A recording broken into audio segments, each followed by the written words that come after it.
To be honest, I never ever met Jacob Greenshpan before. But I'm always looking for good speakers, and I've been told by Greenshpan and Roy from Google that they never take any decision on UX UI without consulting with Jacob Greenshpan. So this is why I'm so excited to be his host tonight.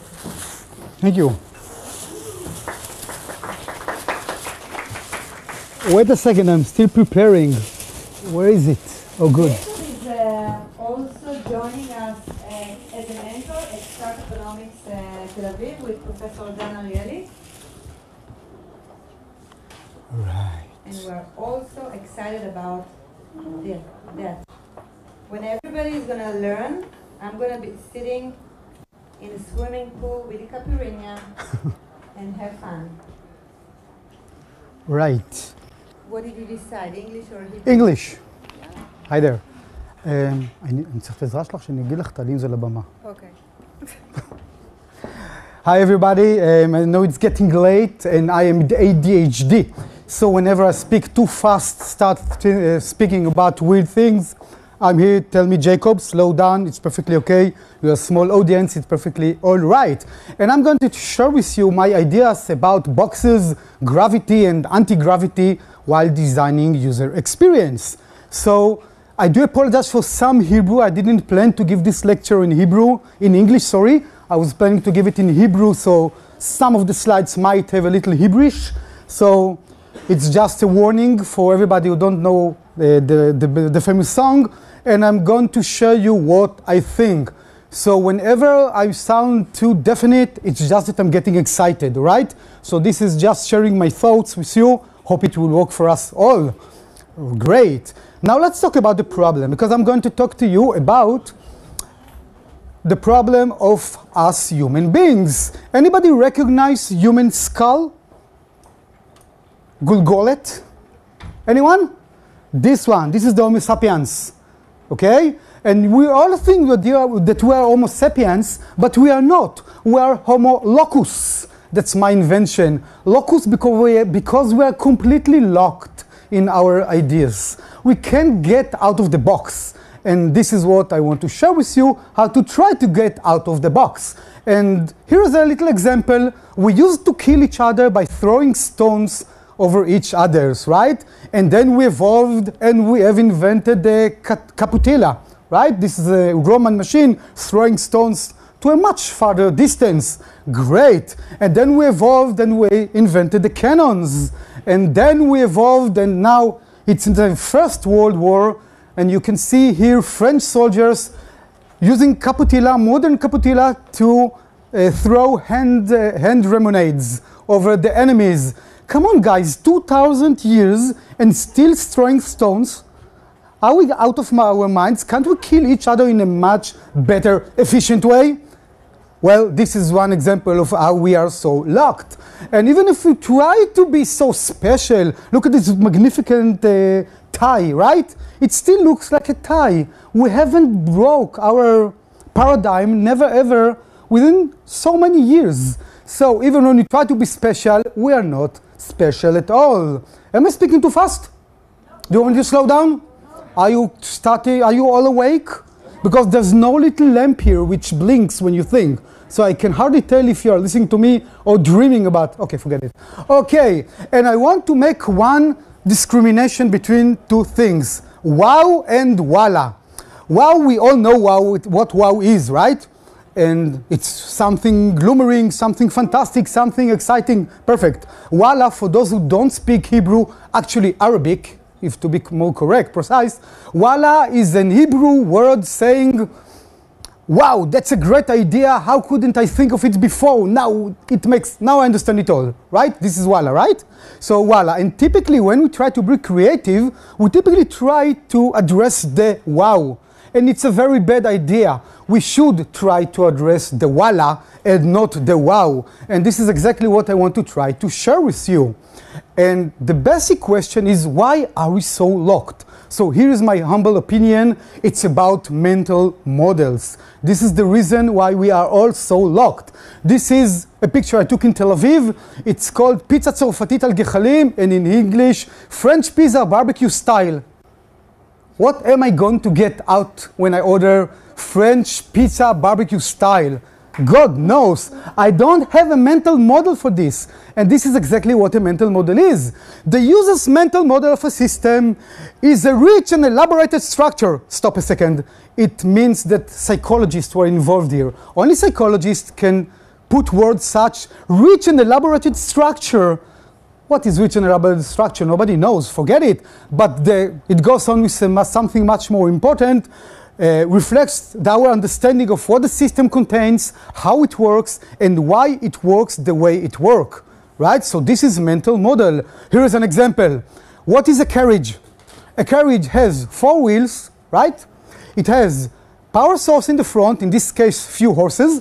It has passengers on the back, and it has a driver's seat between the power source and the passengers, right? This is a carriage. Now let's move forward a few years and let's look at the car. Anybody recognize this specific model? Ford T, right? It never changed. Let's think about it together. It has 4 wheels, like a carriage. It has power source in the front, like the horses. It has passengers sitting in the back, like the old carriage. And it has a driver between the passengers and the power source. Why is that? It's because we are all completely locked in our conceptions. Putting an engine weighing few hundred kilograms in the front, and in case of accident, it simply gets into the vehicle and kills us all, is a very bad idea. But we are still locked. And this is exactly what we mean by mental models. What does the system contain? Why does it contain these elements? How does it work? And why does it work the way it does? This is mental model. And whenever we try to design any new system, we typically use our conceptions and models that we already have about previous systems. Here's an example. This is my lovely daughter. What is she telling you now? Please call me, right? Now, why is she doing that? Because there used to be phones like this, right? And they used to look like this, and there was a headset, right? There's this place here, the headset. And basically, nobody has it today. How does your phone looks today? Like this, right? So this is the way that she told me, call me. But nobody does call me this way, right? Why? Because we are all locked in our conception of the way that phones should look like. So we're using the old handset. We are completely locked. I don't have a clue about the time, but okay. Am I okay? Okay, I don't care. Fine. So let's take a look at the old world, okay? For example, MS Word. If you are looking at MS Word, it's a piece of paper. If you want to move some text from place to place, what do? Anybody can help me? You cut it. Wait a second. I have a present for you here. Yes. You cut it. And then you put it in your clipboard. I didn't bring a clipboard, right? And then you take it from the clipboard and you paste it using a glue. Come on, it's 2014. Nobody cuts a piece of electrons in your computers. But this blocks us. This makes us think about word processing as a piece of paper. This is mental models. Now let's get back to the future. That is now. Let's have a look, for example, on this App Store. For example, the Google Play. I have a question here. Wait a second. It's about time to talk, to say something. Alrighty. What is this? What is this? Perfect. What is this? Candies. What are these together? Perfect. Candy Crush. It's unbelievable. We are smashing candies at 2014. Can you kindly get to the stage? Where are you, Miss Satya? I have a clue here. What am I doing now? Oh, that was the Candy Crush. That was the Candy Crush. Alrighty. Hold the stripe. Wait. Come here. Are you ready? Be careful. Yes. Come here again. Alrighty. Oh, thank you. Thank you, Miss Atia. Get off my stage. Perfect. What are we doing here? It's, you know, it's Angry Birds, right? So basically, if we think about this, we are actually imitating real environment facilities while making games. And think of that. We'll skip this one. Actually, draw something is all just the same. And if you think about this, there is a little prize here that I want to give you. Anyone who will shoot me an email to this address, this is my address. Great promotion, by the way. This is my address. Anybody will shoot me an email giving me a name of an application which does not have any real world equivalent, real physical world equivalent, will get an invitation to this great restaurant. A double invitation, you don't have to take me, okay? You take any, I mean, it's not a prize, it's a second place, okay? Anybody who will shoot me an email, this one application which does not have any equivalent in the real environment will be invited to this restaurant on me, of course, needless to say. Okay? Double invitation. Take your girlfriends or your boyfriend or your husband or your lover or whoever you want. Okay? And I'm really, it's a quite of expensive one and I don't care because nobody will succeed. Think of it. Take a few seconds. Think about one application which does not have any real physical world equivalent. There isn't. There isn't. Great. And before talking about getting out of the box, we have to think, should we always get out of the box? Well, we all know, most people here are designers, I know you, right? And as the designers, we keep on hearing our customers saying things like, make it cool, exceptional, something that no one has, something cool, white, you know, like Apple. Have you heard that?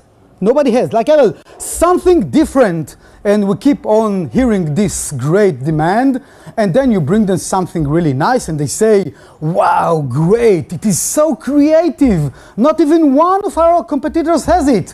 And then you get a phone call saying, actually, no one does this. Why don't we just take out, and you end up feeling like a baseball hit by a bat. Right? Because basically you end up with nothing because people are afraid to be a little bit too creative. And actually, it's not that bad idea if you think about this. Anybody recognize this picture? It's Pandora giving the box. Okay? Here's the box of Pandora. It's an old painting of Pandora, and you never know what will get out of the box. Actually, there's a toy back to the 18th century in the United States. Do you know this toy? This Jack in the Box, right? And it's really scary. Look at the face of this little kid.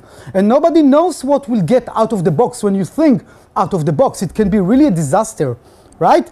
And actually, there's a name for it in the DSM-3. It's the diagnostic book by the psychologist. It's called colorophobia. It's being afraid from clown. But get back to business, you never know what is going to get out of the box. Here's a great example. I want to share with you the winner of the Darwin Award site of 2008. Do you know Darwin Award? It's a great site actually giving a prize, virtual prize, for the people who died in the most creative way. Actually, most stupid way. Why Darwin? Because you don't want them to keep on reproducing themselves. So if they kill themselves, it's a good sign.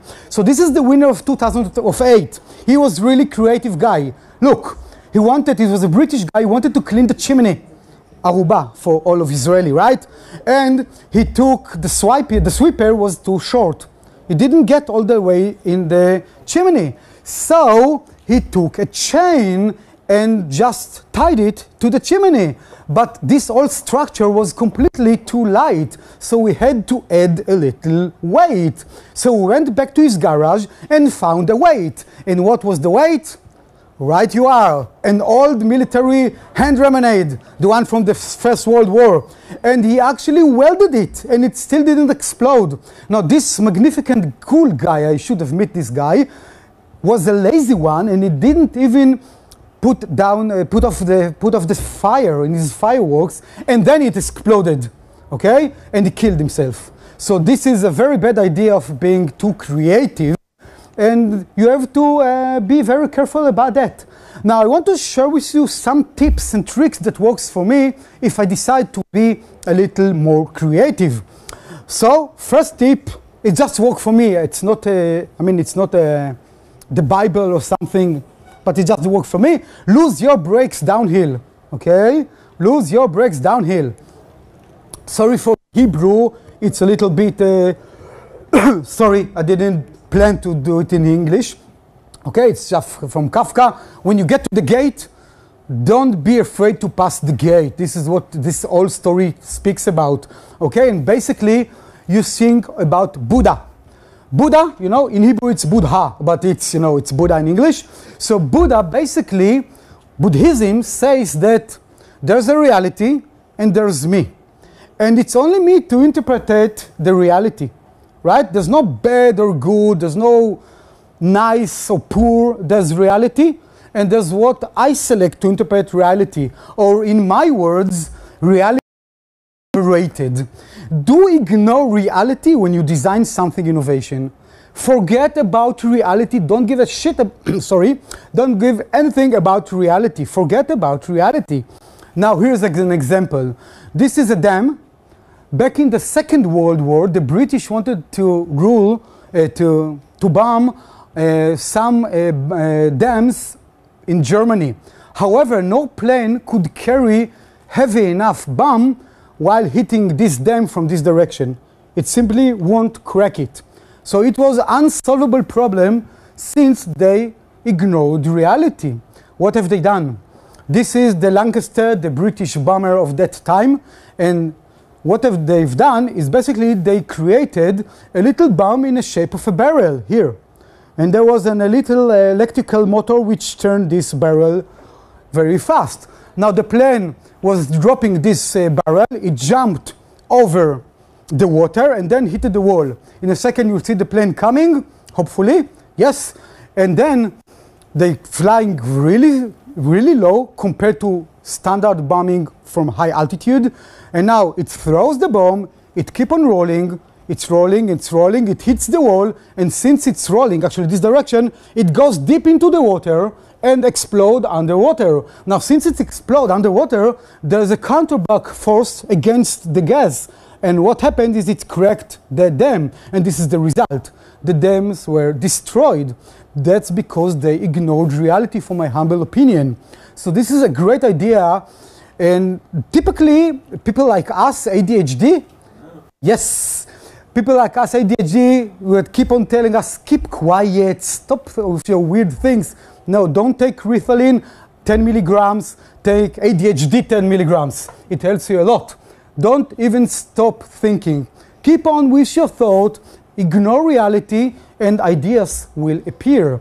I'm finishing in a short time, okay? Are you okay? Yes, because it's late and okay. Fine, try to walk. It's written here in Hebrew by T.S. Eliot, my favorite one. Try to walk in your memory in a code of us that you've never been here, into a door that you never opened, right? Try to think about that. Now, the second technique is the metaphors, which I use, and it helps me a lot. Right, the Forer effect. Anybody is familiar with the Forer effect? So, Forer effect is named after the American psychologist Forer, and basically it says something like this. If you give people a vague enough description about themselves, they will tend to think that this is all about them. This is why horoscopes works very well. Here is an example. I knew that will be Hebrew Israeli audience here, so it's written in Hebrew. I do apologize. Read this for 1 second, and think if it matches you. It perfectly matches you, right? You're a thinking person, undoubtedly. This is the most center characteristic of you. You're analytic. I mean, if it's vague enough, you'll think about it as yourself. Why is that? Because we are, as human beings, have great ability to find patterns, to match between A and B, even though A and B are completely not matching, and use this ability.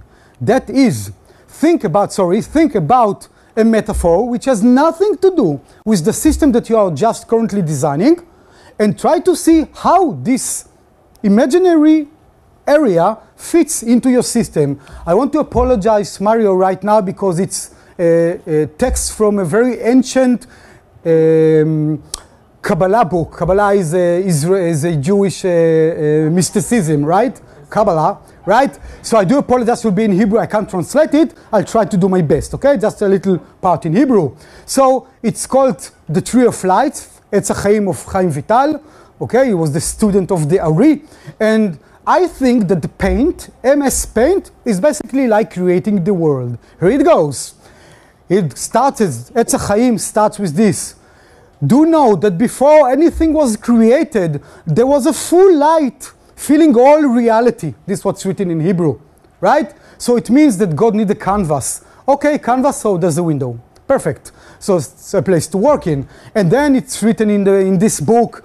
And that light, there wasn't a beginning and there wasn't an end. There was just full light and endless, infinite light. Now, if I'm living in an infinite environment, it's a good idea that I can scroll. So I added a scroller, right? And it goes on and on and on and on. And it ends up with this. And then God took the light a little bit aside and opened a space for our world to be created. Okay? I know that you didn't think that we learned at 8:30 at night how the world was created by Israeli mysticism, but it's a very good idea. So, back to business. There was a place for the light, and in this place it means that the place where I can put my objects on. And here we go, we got MS Paint. Now, since I didn't convince you, here's another example. I want to design part of Facebook second generation by thinking of it as an orange trees. Why orange trees? Because that's the first picture that I picked up. Okay? Just orange trees. This is where I jog, where I run. Yes, very nice.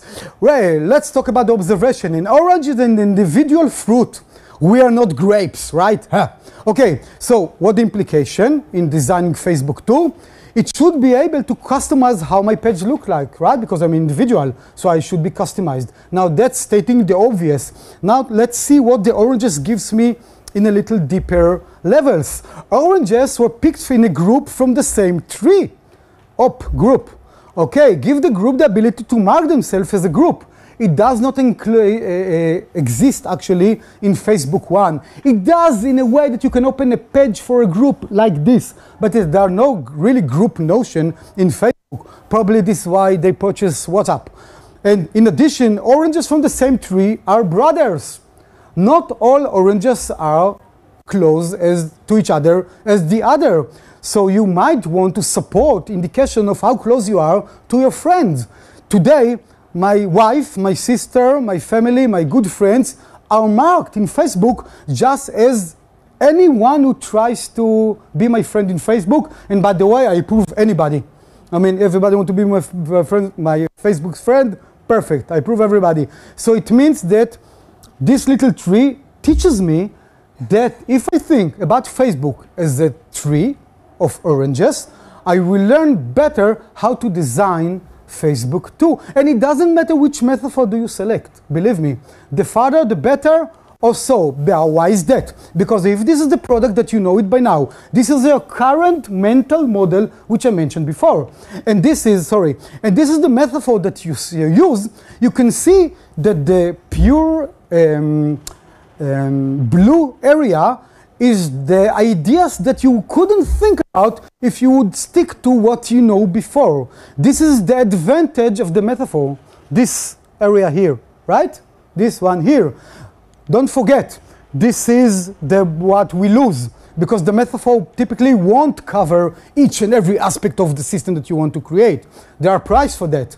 And basically you can select a metaphor like this, which is really, really bad, because if you select a metaphor like this, you won't gain anything. And you can make it like this, which has a bigger out-of-the-box component, and you can make it like this. You can select a metaphor which completely will drive you completely different from the system that you wanted to. It's dangerous and creative and good and bad at the same time. It depends on your goals. But you can select the metaphor that you want. It's completely doable. Right. Perfect. And my last tip, sorry, is visual and other walkthrough. Okay, what I spoke till now was top down. Think of that. I spoke about ideas which starts from a high level such as metaphor and goes down into the details, right? But you can make the same going from bottom up. Start at the bottom and go up, and I'm going to show you a little experiment that I've done before. Okay, sorry for the literature here, for all the Hebrew readers. Okay, take yourself to a museum, believe me. A museum, not Facebook. Don't try to look for pictures in Facebook. Go to a museum. Why? Because a museum has randomly selected pictures as much as you're concerned, right? So go to a museum. I love the Rally in Caesarea. It's a great museum. I strongly advise you to go there and start to see picture. Now, if you start to look at picture and think of the system that you are currently now designing, you will find out that you get great ideas from that. This is a picture, I think it was in Austria, in a little museum. But here is an experiment that I've done in Google. In Google, I helped them with UX mentorship for young startups. And I gathered about 100 people. Everybody wanted to join. It was an open session. Came with their smartphones. And they got the most trivial task.